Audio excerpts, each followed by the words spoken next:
Hey guys, Eric here for Crumbling Cube, and today we're doing a follow-up on chronology for the Justice League x RWBY Crossover films. Now, there were a couple of comments expressing confusion at when these films took place in terms of RWBY's canon, and I thought I'd just clear that up. To start, Part 1 and Part 2 are not continuous. Part 1 takes place a third of the way through RWBY Volume 7, and Part 2 takes place a little bit after Volume 9 and just before Volume 10. Now, how did I reach that conclusion? Well, for Part 1, that's pretty simple with this scene at the end. But before that, it's worth noting that Part 1 did its best to muddy the waters as when this was supposed to be set exactly. Does that pay off? Well, sorta not really. About 15 minutes in, we narrow it down to at least beyond the first couple of chapters of Volume 5 because, well, everyone knows who Oscar is. Osmond died, then reincarnated as Oscar. Now, what about later on though? Could this be post-Volume 9? Well, there were a few hints that didn't really sell me on that idea. First off, Nora doesn't have any of her scars that she got during Volume 8, and also the characterization isn't consistent with that idea. The biggest one to me is that Weiss wasn't immediately falling apart because she was back home in Atlas.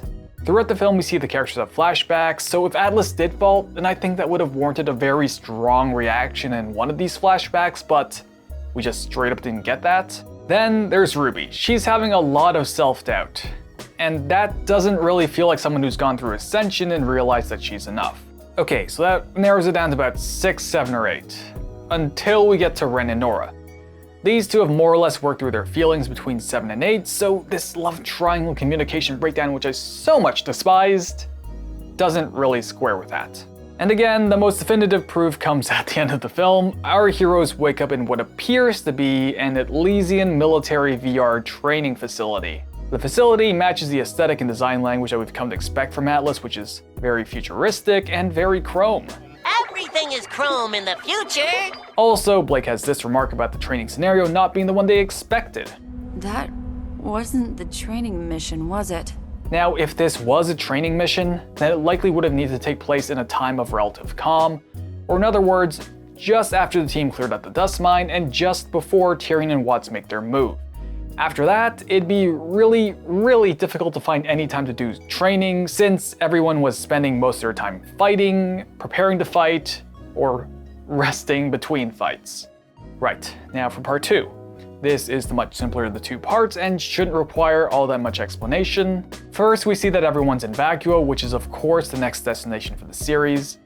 Then we have several moments where Weiss laments the fall of Atlas, which of course can only take place post-Volume 8. Also, there's a scene with Klein, and he talks about how the Sheens are doing their best to assist in Vacuo. From the deleted Volume 9 epilogue, we can reasonably conclude that this was after the battle in the desert and the Elysian refugees have settled in. But for argument's sake, let's say this happened in an alternate universe where Volume 9 never happened. I don't really think that's the case. We can refer to some lines of dialogue here that hint at RWBY's ascension and character development. RWBY, since we got back, you've been very driven, confident even. But lately you're just throwing yourself into danger. You seem to have gone through something serious. Yeah, you could say that. This thing you've been doing isn't confidence. It's a death wish. I need my sister.